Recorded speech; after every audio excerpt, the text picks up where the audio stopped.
자, 오늘도 열왕기상 18장 말씀을 통해서 이스라엘을 괴롭게 하는 자라는 제목으로 말씀을 선포합니다. 열왕기상 18장 17, 18절에 보면은 아합이 엘리야를 보고 이스라엘을 괴롭게 하는 자냐 물어보고, 또 18절에는 엘리야가 아합을 향해서 이스라엘을 괴롭게 하는 자라고 서로 설전을 벌이고 있습니다. 자, 그래서 오늘은 이제 하나님의 종 엘리야와 아합에 대해서 살펴봅니다. 자, 엘리야는 이스라엘 역사상 가장 위대한 하나님의 종 가운데 한 명입니다. 그렇지만 엘리야 당대에 모든 이스라엘 사람들에게 그렇게 보인 것은 아닙니다. 자, 아합 왕에게 엘리야는 이스라엘을 괴롭게 하는 사람에 불과했고, 또 이스라엘 백성들에게 엘리야는 이스라엘에게 가뭄의 재앙을 가져다 준 그런 사람으로 보일 것입니다. 자, 어떤 사람이 누구에게 한영받고 누구에게 배척받는가를 보면 그 사람이 어떤 사람인지를 알 수가 있습니다. 엘리야는 바알을 숭배하는 사람들에게 배척을 받고 있습니다. 그렇다면 엘리야는 하나님의 종이죠. 자, 우리 지난 시간에 오바다에 대해서 공부했는데, 오바다는 숨어서 하나님을 섬기는 사람이었습니다. 그러나 엘리야는 자신을 공개적으로 이제 드러내놓고 왕과 사람들 앞에서 하나님의 사역을 하는, 공적인 사역을 하는 그런 사람입니다. 어떤 사람의 인격과 마음은 그 사람이 말하고 행동하는 것을 통해서 드러내 보여줍니다. 자, 그런 의미에서 우리가 아합 왕을 살펴보면은, 아합 왕은 자기가 이스라엘을 다스리는 왕이기 때문에 천하에 무서울 것이 없는 사람인데, 중요한 것은 하나님도 두려워하지 아니했다는 겁니다. 이 사람의 인격과 행동 아주 문제가 많죠. 하나님도 두려워할 줄 모르는 사람이다. 자, 아합은 자기가 다스리는 이스라엘 땅에 임한 주님의 심판에 대한 말을 듣고 회개하지 아니했습니다. 도리어 마음이 더 완악해져 가지고 엘리야를 찾아서 죽이고 싶어 했던 그런 사람입니다. 자, 우리가 성경을 통해서 왕은 어떠한 사람 되어야 됩니까? 신명기에 보면 나오는데, 왕은 하나님의 말씀을 이제 필사해 놓고 그 말씀을 읽고 공부해야 되는 사람이 왕입니다. 그래서 왕의 제일 중요한 관심사는 국가의 통치가 아니라 하나님 말씀을 읽고 공부하는 겁니다. 자, 그 다음에 중요한 것은 백성의 안위입니다. 그런데 아합은 하나님께 관심이 없었고 백성의 안위에도 관심이 없었던 사람입니다. 자, 아합은 기근으로 말미암아 굶어 죽어가는 백성들을 위해서 일하기보다는 자기의 노새와 말이 먹을 풀과 물을 찾아 나서는 그런 일에 관심을 가졌던 사람이죠. 그래서 정말 이 아합이라는 사람은 그가 행하는 행동이나 말을 통해서 참 악한 사람이다라는 것을 알 수가 있습니다. 자, 사람들의 마음이 창조주 하나님에게서 멀어지면은 그 마음의 방향은 더욱더 이제 타락하는 길로 가게 됩니다. 그래서 우리의 마음이 하나님에게서 멀어지는 일이 없도록 해야 됩니다. 우리는 우리 마음을 하나님께로 향하도록 해야 되는데, 잠언 23장 19절에 보면은 이런 말씀이 있습니다. 잠언 23장 19절. 내 아들아, 너는 듣고 지혜로운 자가 되어 내 마음을 그 길로 인도할지니라. 하나님이 우리에게 주시는 말씀은 하나님 말씀을 듣고 지혜로운 자가 되어서 우리 마음을 하나님의 말씀의 인도를 받으라고 말합니다.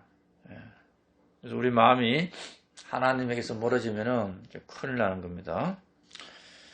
자, 아합은 엘리야가 이 3년 전에 가뭄이 있을 것이라는 이 재앙을 선포했죠. 그리고 이 재앙이 바알을 숭배한 우상 숭배의 숭배에 대한 심판이라는 것을 선포했습니다. 그렇다면은 정상적인 사람, 이성이 있고 깨달음 있는 사람이라면은 바알 숭배에 대해서 회개하고 하나님께 긍휼을 구해야 되죠. 근데 엘리야는 회개하지 아니했습니다. 자, 사람들에게 있는 가장 큰 문제는 자기에게 있는 죄 문제를 어떻게 해결하냐, 거기에 달려 있습니다. 자, 죄인들이 심판받는 이유는 자기가 죄인임을 인정하지 않고 죄를 회개하지 않고 하나님께서 우리에게 주신 죄의 해결책을 받아들이지 않기 때문에 심판을 받는 것입니다. 하나님은 아무도 심판받아서 멸망하기를 원하지 않죠.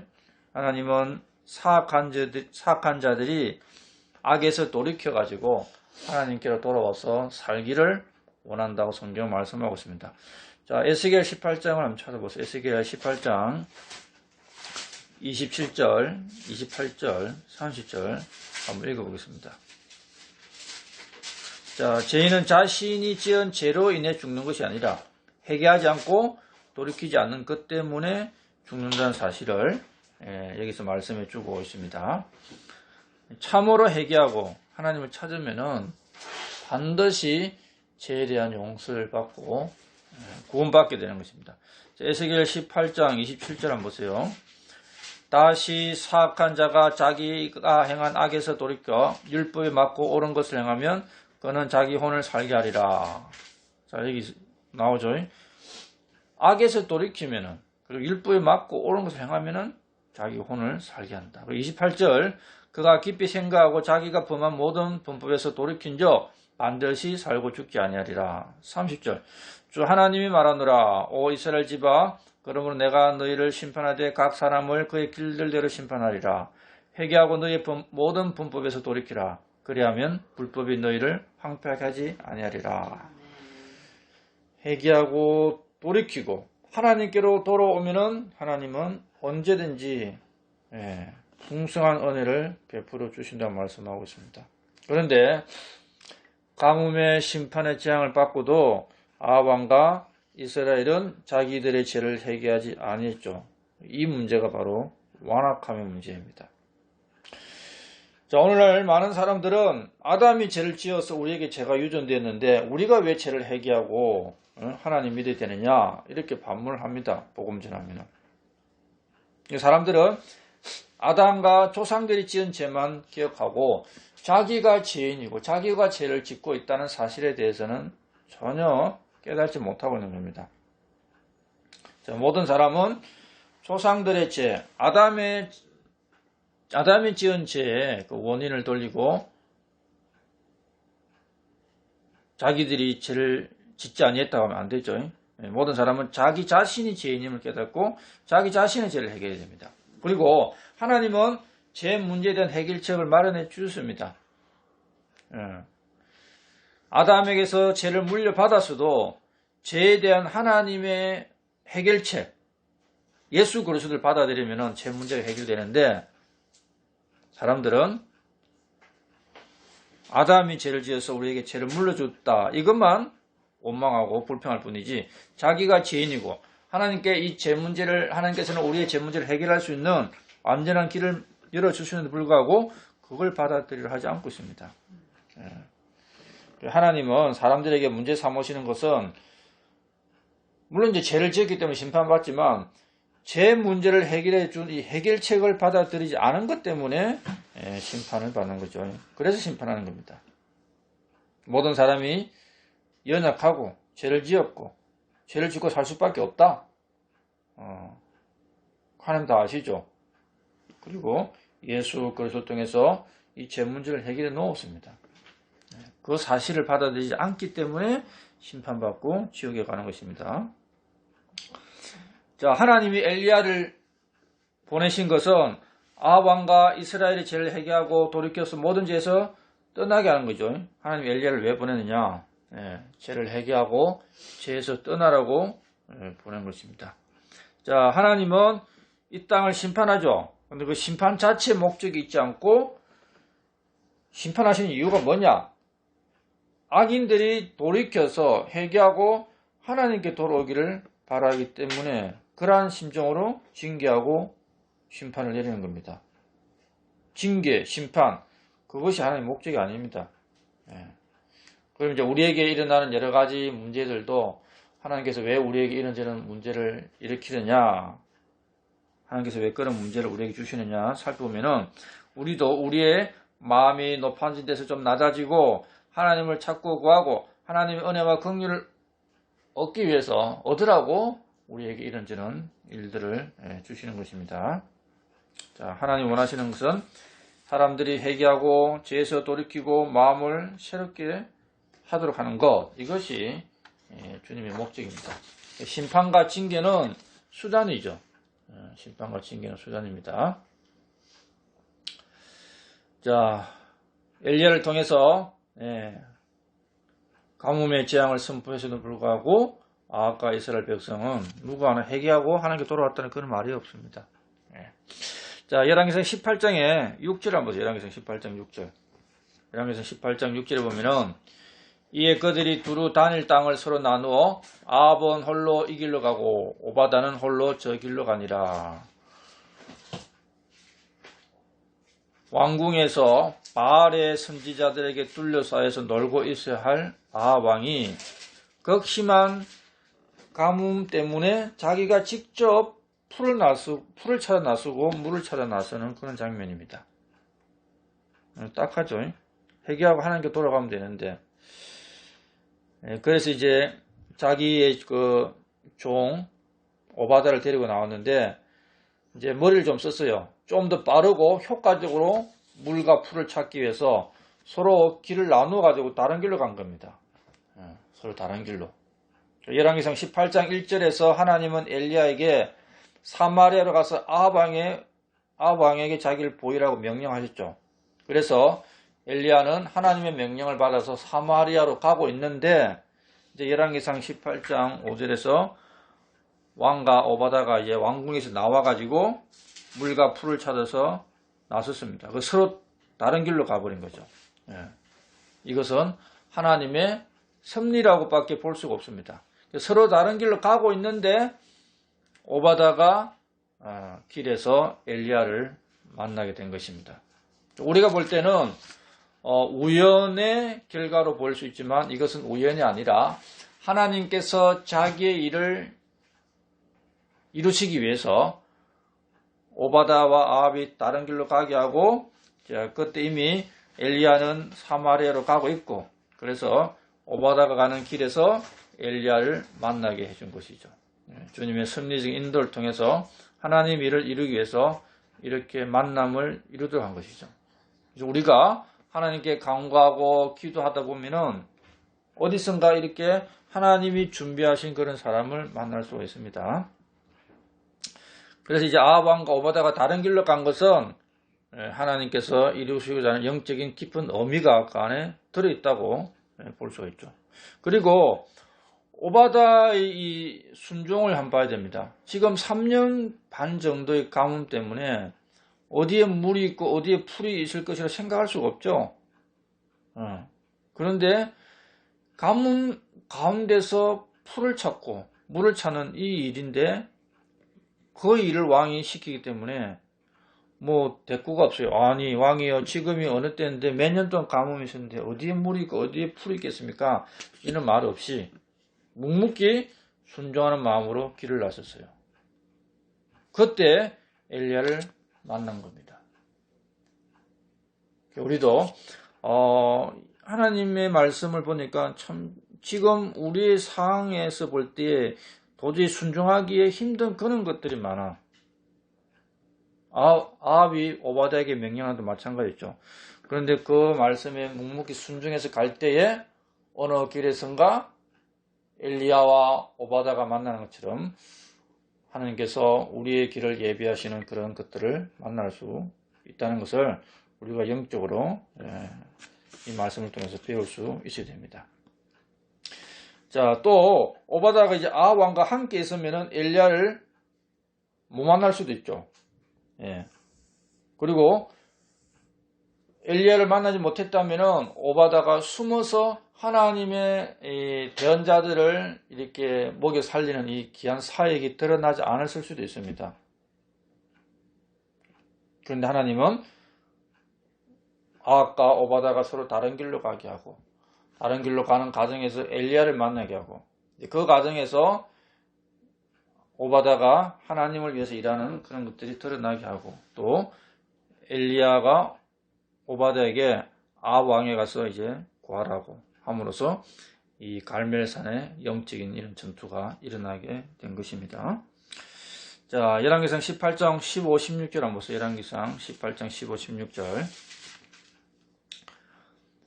엘리야가 이르되 내가 서서 섬기는 만군의 주께서 살아계심을 두고 맹세하노니 내가 오늘 반드시 나를 그에게 보이리라 하니라. 이에 오바다 가서 아합을 만나 그에게 구하매 아합이 엘리야를 만나러 가니라. 우리가 이 말씀 앞에 그 8절과 9절에 보면은 처음에 엘리야가 오바다에게 아합 왕에게 가지고 내가 여기 있다, 내가 왕을 만나러 왔다고 구하라고 했을 때 처음에는 꺼려했어요. 왜? 엘리야가 자기가 여기 있다고 구해놓고는 또 사라져 버리면 안 되잖아요. 그러면은 자기는 죽은 목숨과 같은 거죠. 그 말씀이 8절과 9절에 나옵니다. 처음에는 가기를 두려웠는데 이제 엘리야와 대화하는 가운데서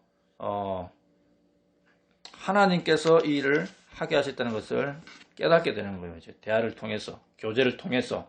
그래서 이제 믿음으로 두려움을 극복하고 가서 아합을 만나서 엘리야가 전해준 말을 구하게 됩니다. 우리는 이것을 통해서 우리가 처음에 뭔가 맞닥뜨릴 때는 용기가 없고 힘이 없어서 일을 못할 수도 있어요. 그런데 이제 성도들과의 교제를 통해서 하나님의 말씀을 읽고 위로를 받고 힘을 얻어가지고 우리의 두려움을 극복하고 나가서 영적인 일을 할 수가 있는 그런 믿음의 성숙을 우리도 경험할 수가 있습니다. 오바다가 그는 믿음의 성숙을 지금 경험하고 있는 것을 우리가 이 성경을 통해서 보고 있는 겁니다. 처음에는 두렵지만 교제를 통해서 하나님을 신뢰함을 통해서 왕에게 가서 이제 이것을 말할 수 있는 그런 자가 된 것이 오바다입니다. 그래서 우리가 주님의 말씀을 신뢰하고 순종할 때에 우리가 믿는 바를 실행할 수 있는 담력이 생겨요. 우리가 믿는 바가 있는데 하나님 의지하지 못한다 그러면은 그걸 실행하기 힘들죠. 우리가 지금 그런 상황에 처했습니다. 정말 주님을 신뢰함으로써 우리가 기도하고 의지하고 믿는 바를 실행할 수 있는 그런 힘과 담력을 얻기를 원합니다. 자, 엘리야 하나님은 우리 하나님이죠. 엘리야 하나님은 죽은 게 아닙니다. 엘리야를 통해서 역사하신 그 하나님은 지금 우리가 섬기고 있는 이 하나님입니다. 하나님께서 엘리야를 통해서 역사하셨다면은 우리를 통해서도 역사할 수 있다는 그런 믿음을 가지고 나아가야 됩니다. 자, 풀을 찾아 나섰던 아합은 생각지 않은 가운데서 이제 엘리야를 만나게 되었습니다. 아합이 엘리야를 만나러 간 것은 엘리야에게 어떤 영적인 교훈을 받거나 기도를 부탁하기 위해서 간 것이 아니죠. 3년 동안 엘리야는 하나님께로부터 훈련을 받아서 더욱더 성숙한 믿음의 종이 되어 있었지만 아합은 엘리야를 만나기만 해봐라 내가 죽여버리겠다는 악한 마음을 가지고 있었습니다. 악을, 가뭄의 재앙을 선포했으니까 자기가 다스리는 이 왕국에서 감히 좋은 이야기를 안 하고 악한 말을 하고 갔으니까 자기 입장에서 볼 때 악한 말이죠. 하나님의 심판을 선포했음에도 불구하고 그걸 좋아할 리가 없습니다. 우리가 어떤 집에 가가지고 하나님의 심판을 선포해보세요. 좋아합니까? 대전역에서 지옥 가지 말고 예수님 믿고 구원받으라 해도 그게 듣기 싫어서 난리인데 이게 3년간의 가뭄을 선포했으니까 얼마나 싫어하고 죽이고 싶은 마음이 많았겠습니까? 자, 그럼에도 불구하고 악인들은 하나님의 종을 죽이고 싶어 하면서도 또 나름대로 양심의 가책을 받기도 하고 또 두려워하기도 합니다. 한편에서는 두려워하면서도 또 죽이고 싶어 하죠. 그런 사람이 있었는데 누구냐면 이 침례자 요한을 죽인 헤롯 왕이 그랬어요. 어떤 면에서는 이 헤롯이 침례 요한을 두려워했음에도 불구하고 또 이거 없애버리면 좋겠다. 죽어버리면 좋겠다. 왜? 자기 왕국에서 자꾸 쓸데없는 이야기 하잖아요. 자기가 마음대로 못하게 죄지은 것을 덜쳐내고, 그죠? 그 말씀이 어디 나오냐면은, 마가복음 6장 20절. 마가복음 6장 20절에 보면은, 이는 헤롯이 요한을 어렵고 거룩한 사람을 알고 그를 두려워하여 그를 주시하며 또 그의 말을 들을 때에 많은 일을 행하고 그의 말을 달갑게 들었기 때문이더라. 헤롯은 요한을 어렵고 거룩한 하나님의 사람을 알고 두려워했어요. 그러니 그를 주시하긴 했어요. 예. 그런데 이 헤롯이 자기의 죄를 책망했죠. 자기 동생의 아내를 취했기 때문에. 그게 잘한 것이냐. 하나님 말씀에서 어긋났다. 그러니까 그거 얼마나 듣기 싫었어요. 그래서 이 헤롯이 요한의 말을 달갑게 들었습니다. 안 좋게 들었죠. 달갑게 들은 그 뜻이 아니라 이는 이제 좋은 뜻으로 들었던 뜻이고, 자기를 책망한 말은 안 좋게 들었어요. 그래서 죽이고 싶은 마음이 있었죠. 자, 그래서 세상 사람들은 하나님의 말씀을 전하는 자를 한편으로는 두려워하고 한편으로는 아주 시기하고 그냥 살인하고 싶은 그런 마음을 가지고 있습니다. 자, 그래서 헤롯이 침례자 요한을 두려워하고 말을 달갑게 들은 것을 가지고 있으면서도 죽이고 싶은 마음이 있고, 아합은 엘리야가 전하는 그 말이 하나님 말씀인 줄 알면서도 또 자기에게 안 좋게 말하기 때문에 죽이고 싶은 마음이 있죠. 우리도 마찬가지예요. 우리가 하나님 말씀을 가지고 선포하잖아요. 그러면은 이것이 하나님의 말씀이다. 성경에 이렇게 기록되어 있다. 죄에 대해 심판을 받고 지옥 간다. 그 말을 듣고 또 두려워해요. 그러면서 한편으로는 복음 못 전하기 신고하잖아요. 대전역에 신고하고 파출소 신고하고. 사람들은 이중적인 태도를 가지고 있습니다. 자, 그럼 진짜 열왕기상 18장 17절 한번 보세요. 열왕기상 18장 17절. 자, 아합이 이제 엘리야에게 이렇게 말하죠. 아합이 엘리야를 볼 때에 그에게 이르되 내가 이스라엘을 괴롭게 하는 자냐며. 아합은 이제 3년 만에 엘리야를 만나자마자 자기가 하고 싶은 말을 좀 한 겁니다. 야, 너는 이스라엘을 괴롭게 하는 자가 아니냐? 너가 가뭄을 선포했기 때문에 이 이스라엘의 가뭄의 재앙이 임하고 또 우리가 지금 힘들고 괴롭지 않느냐 이렇게 말하고 있는 겁니다. 그런데 이스라엘을 괴롭게 한다는 이 말은 오래전부터 이 이스라엘 가운데서 통용되어 오는 그런 말입니다. 그 말이 어디에 나오냐면은 자, 여호수아 7장 25절 한번 보세요. 여호수아 7장 25절.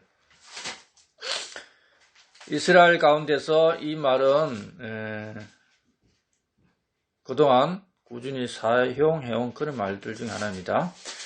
여호수아 7장 25절에 보면은 여리고를 이제 정복하고 나서 아이성을 정복을 가야 되죠. 그런데 아간이 죄를 지었죠. 죄를 지어서 하나님께서 소유하지 말라고 한 그 보화와 옷을 소유한 결과 어떻게 됐습니까?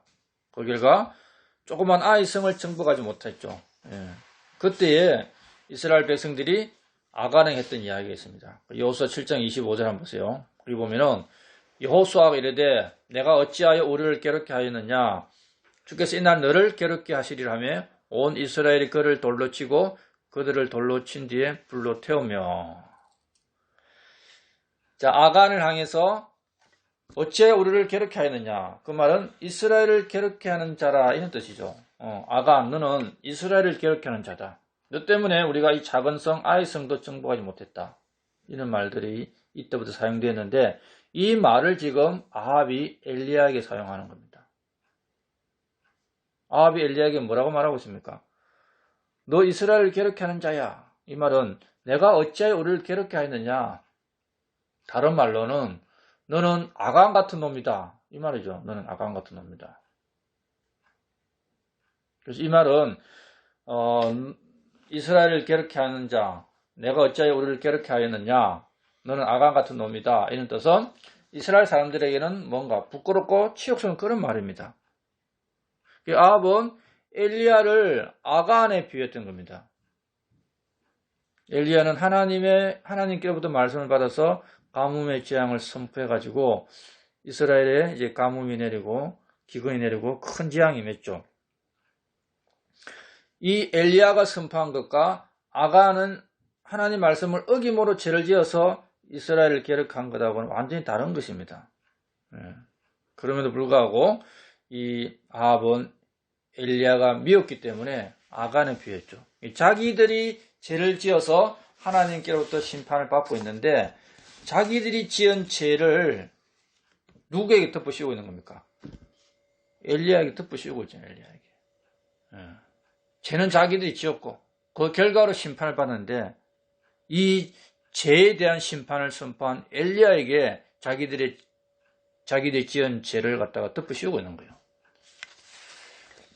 자, 엘리야의 입에서 나온 말이 그대로 성취된 것을 목격했다면 사람들은 어떻게 됩니까? 엘리야를 하나님의 종으로 인정해야 되죠.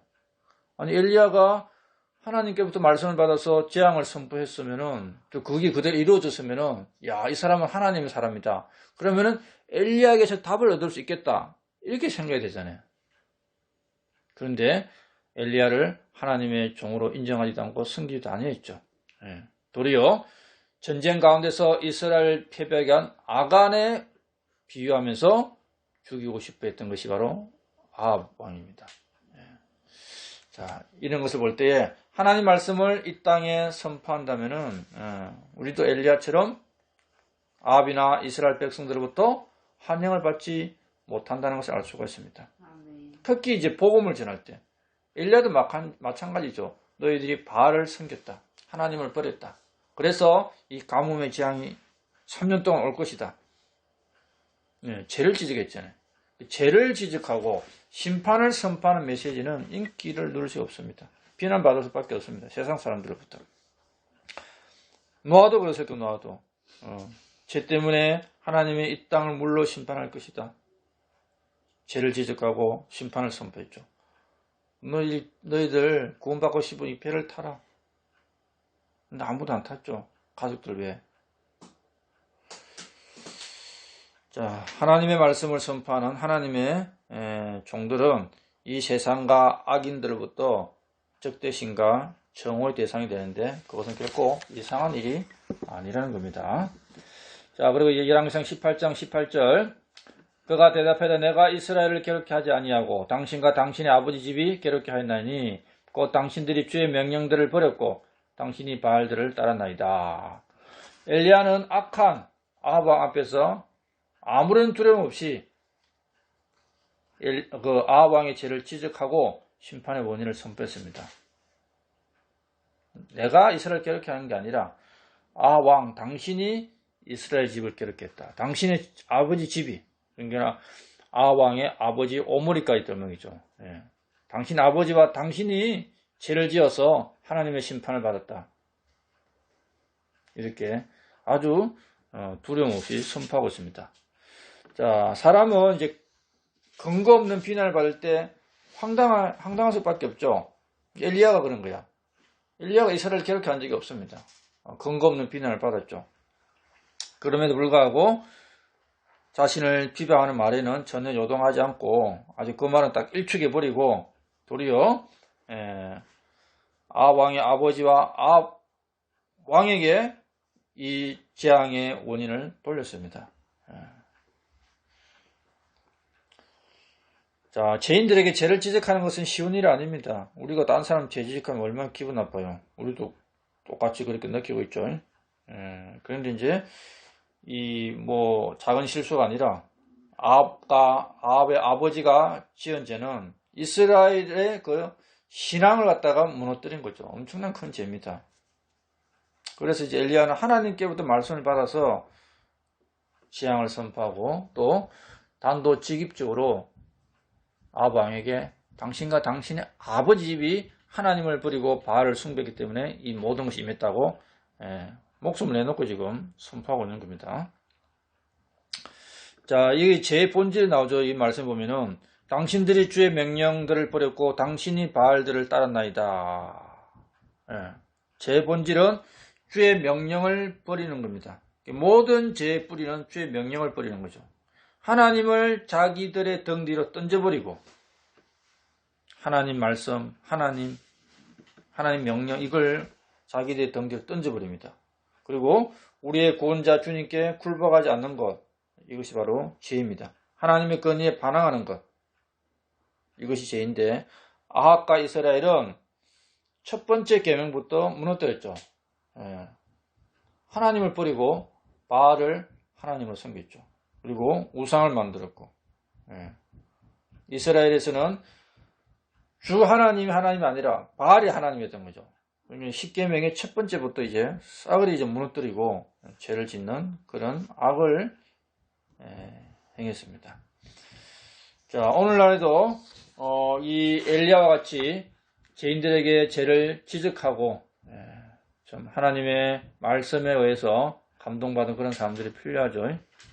그런데 오늘날 그런 사람들이 너무나 적다는 것을 우리가 알 수 있습니다. 자, 예레미야 2장 19절에 보면은 예레미야 2장 19절 내 자신의 사악함이 너를 바로잡고 내 타락함이 너를 꾸짖으리라. 그런즉 내가 주 내 하나님을 버린 것과 내 속에 나를 두려움이 없는 것이 악한 일이요 쓰라린 일인 줄을 알고 주의하라. 주 만군의 하나님이 말하노라. 자, 여기서 죄가 무엇인지 나옵니다. 하나님을 버리고 하나님을 두려워하지 않는 것, 이것이 죄이다. 그래서 이 문제에 대해서 하나님께서 꾸짖고 바로 잡겠다 말합니다. 심판하겠다 말씀하시는 거죠. 그래서 오늘 이 말씀을 통해서 정말 하나님의 종은 신실하게 하나님의 말씀을 선포했는데 세상에 있는 왕과 사람들로부터 비난과 정오와 죽임의 대상이 되고 또 자기들을 괴롭게 하는 그런 대상이 되었죠. 그런데 엘리야는 그럼에도 불구하고 담대하게 자신을 드러내 보이고 하나님의 말씀을 선포하고 이제 하나님께서 이 이스라엘 땅에 비를 내리실 것을 지금 선포할 겁니다. 다음 시간에 이제. 하나님의 은혜가 선포되기 전에 먼저 뭘 해야 되느냐? 제 문제를 해결을 봐야 된다는 것을 말하고 있는 거죠. 우리의 제 문제가 해결되기 전에는 하나님의 은혜가 쉽게 임하지 않습니다. 우리 연약한 부분들이 많지만 우리가 작은 부분에까지 하나님께 순종하지 못했던 것들을 생각하고 자백하고 주님의 은혜를 구할 때에 주님께서 우리에게 은혜를 베풀어 주십니다. 하나님께서 이스라엘에게 비를 내려주시기 위해서 지금 죄를 덜추어내고 공개적으로 덜추어내고 있는 거죠. 3년 만에. 자, 그래서 우리는 아합과 엘리야의 대화를 통해서 몇 가지 교훈을 얻을 수 있는데 첫 번째 우리가 알 수 있는 것은 하나님의 말씀일지라도 사람들에게 심판을 선포하는 것은 절대 환영받지 못한다. 사람들은 하나님 말씀인가 아닌가에 관심이 없어요. 이 말이 진리인가 아닌가에 관심이 없습니다. 내용이 듣기 좋으면 좋아. 엘리야가 비가 오지 않기를 구하지 않고 이스라엘의 풍작이 들기를 말했더라면 백성은 싫어하지 않았을 겁니다. 풍작이 안 와도 풍작이 오지 않아도 그냥 덕담 얘기해주면 좋아요. 그래서 오늘날 이 교회에서 어떻습니까? 그게 진리냐 아니냐 관심이 없어요. 목사들도. 그냥 모인 교인들에게 듣기 좋은 말만 해주는 거예요. 그러면 그게 이루어지든 안 이루어지든 아무 관심이 없죠. 사람들이 자 철학관이나 점쟁이 집에 가보세요. 거기서 좋은 말만 듣고 나오세요. 그럼 기분 좋아. 그게 안 이루어지도 아무 상관이 없어요. 그런데 이제 안 좋은 말을 듣고 나서 그러면 이제 나중에 꿍하 있습니다. 그 점쟁이 집에 가서도 그럴진데 하나님의 말씀 어떠세요? 하나님의 말씀은 죄를 지적해야 되죠. 그 죄에 대한 심판을 말해야 되죠. 그러니까 그냥 좋은 일이 일어나도 듣기 싫은 거예요. 좋은 일이 일어나도 미워하고 싶고. 그리고 오늘날 교회는 이 세상을 향해서 죄와 잘못을 지적하는 그러한 양심이 살아있어야 되죠. 오늘 많은 교회에서 아왕 때처럼 그냥 이 잘되기만을 바라는 웰빙만을 추구하는 그런 말들을 하고 있는 교회가 되어가고 있다는 것을 보게 됩니다. 그 다음에 우리가 이 엘리야를 통해서 하나님의 위로를 받을 수 있는 것은 진리의 편에 서 있는 사람들은 사람들로부터는 인정받지 못하지만 하나님의 위로를 받고 있다는 것을 알 수 있어요. 사람들로부터는 인정받지 못했지만 엘리야는 어땠습니까? 까마귀를 통해서 먹고 살았습니다. 또 사르밧 가브를 통해서 섬김을 받았고 또 죽은 아이를 살리는 능력까지 얻었습니다. 예. 그리고 이제 오바다를 만나가지고 이스라엘 땅에 대언자가 다 죽은 것이 아니라 100명의 대언자들이 지금 살아있다는 사실까지도 들었습니다. 엘리야가 지금 들은 게 많죠. 하나님께로부터 은혜와 위로를 받고 오바다가 행한 것까지 들으면서 야 하나님께서 나 외에 이렇게 곳곳에 숨겨두고 일하는 사람들을 많이 남겨두었구나 이런 걸 듣고 위로를 얻게 된 것입니다. 그래서 주님은 지금도 곳곳에 세상과 이 종교가 주는 어떤 달콤한 지혜를 거부하고 순수한 하나님 말씀의 편에 서가지고 외롭게 섬기는 교회와 형제들을 여러 곳에 두고 있어요.